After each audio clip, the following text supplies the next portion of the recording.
അസ്സലാമു അലൈക്കും വറഹ്മത്തുള്ളാഹി വബറകാതുഹു. കാഫിലക്കാരുടെ ആഗമനം അറിയിക്കാൻ വേണ്ടി ചിലർ നേരത്തെ എത്തും. മക്കക്കാർ നോക്കി നോക്കി നിൽക്കെ അവർ അടുത്തെത്തി.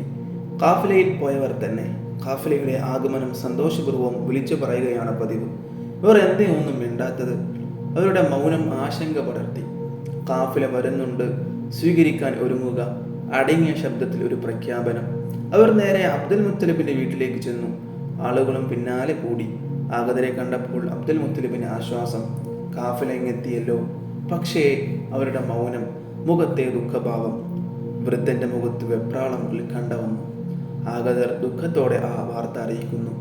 മക്കയുടെ മഹാനായ നേതാവേ, അങ്ങയുടെ മകൻ അബ്ദുള്ളയ്ക്ക് സുഖമില്ല. യസ്രിബിൽ വിശ്രമിക്കുകയാണ്. അവനെ ഒട്ടകക്കട്ടിൽ കിടത്തി കൊണ്ടുവരാത്തതെന്ന് വൃദ്ധൻ രോഷത്തോട് ചോദിച്ചു.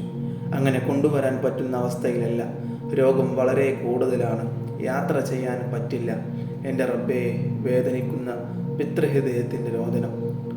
ബനു നജ്ജാർ കുടുംബക്കാരുടെ വീട്ടിലാണ് വിശ്രമിക്കുന്നത്. രോഗം ആശങ്കാജനകം. ബനു നജ്ജാർ കുടുംബം. വൃദ്ധനായ അബ്ദുൽ മുത്തലിബ് നിമിഷ നേരത്തേക്ക് കുട്ടിക്കാലം ഓർത്തുപോയി. ബനു നജ്ജാർ കുടുംബത്തിൻ്റെ മുറ്റത്ത് ഓടിച്ചാടി നടന്നിരുന്ന കുട്ടിക്കാലം. അന്ന് തൻ്റെ പേര് ഷൈബ എന്നായിരുന്നു.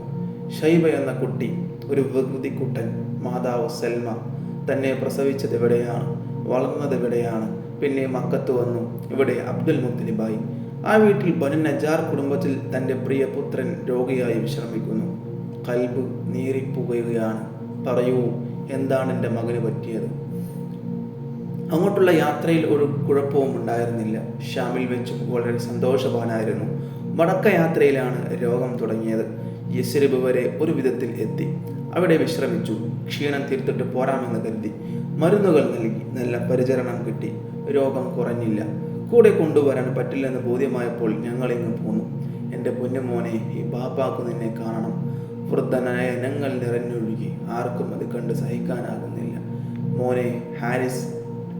ബാപ്പ മൂത്ത മകനെ വിളിച്ചു. ഹാരിസ് ഓടിയെത്തി. നീ തന്നെ പോകണം. യസ്രിബിൽ പോയി അബ്ദുള്ളയെ കൊണ്ടുവരണം. രോഗം കുറവില്ലെങ്കിൽ ഒട്ടകക്കട്ടിലിൽ കിടത്തി കൊണ്ടുവരണം. പോകാം ബാപ്പ, വൈകരുത്. ഉടനെ പുറപ്പെടണം. കൂട്ടിന് ആളെ കൂട്ടിക്കോളൂ. ആമിന തരിച്ചിരിക്കുകയാണ്. എന്താണ് കേട്ടത്?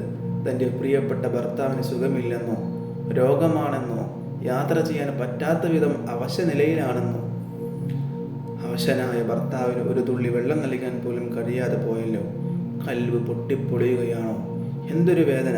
ഈ ദുഃഖം സഹിക്കാനാകുന്നില്ലല്ലോ. കാത്തിരിക്കുകയായിരുന്നു. ഒരു നോക്കു കാണാൻ, യാത്രാ വിവരണം കേൾക്കാൻ, ഷാമിൽ നിന്ന് തനിക്ക് വേണ്ടി വാങ്ങിക്കൊണ്ടുവന്ന സമ്മാനങ്ങൾ കൈനീട്ടി വാങ്ങാൻ, പിന്നെ തൻ്റെ വിശേഷങ്ങൾ പറയാൻ. താൻ സ്വപ്നം കാണുന്നു. സുന്ദര സ്വപ്നങ്ങൾ, ആനന്ദം പകരുന്ന അനുഭവങ്ങൾ. തൻ്റെ വയറ്റിൽ ഒരു കുഞ്ഞു വളരുന്നു. സാധാരണ കുഞ്ഞല്ല എന്നാരോ പറയും പോലെ തോന്നുന്നു. മാലാഖമാർ വരുന്നത് പോലെ ഒരു തോന്നൽ. വല്ലാത്ത അനുഭൂതി. എല്ലാം പറയണമായിരുന്നു. പറയാനുള്ളത് പറയാൻ കഴിയില്ലേ? കേൾക്കാൻ കുതിച്ചതൊന്നും കേൾക്കാനാവില്ലേ?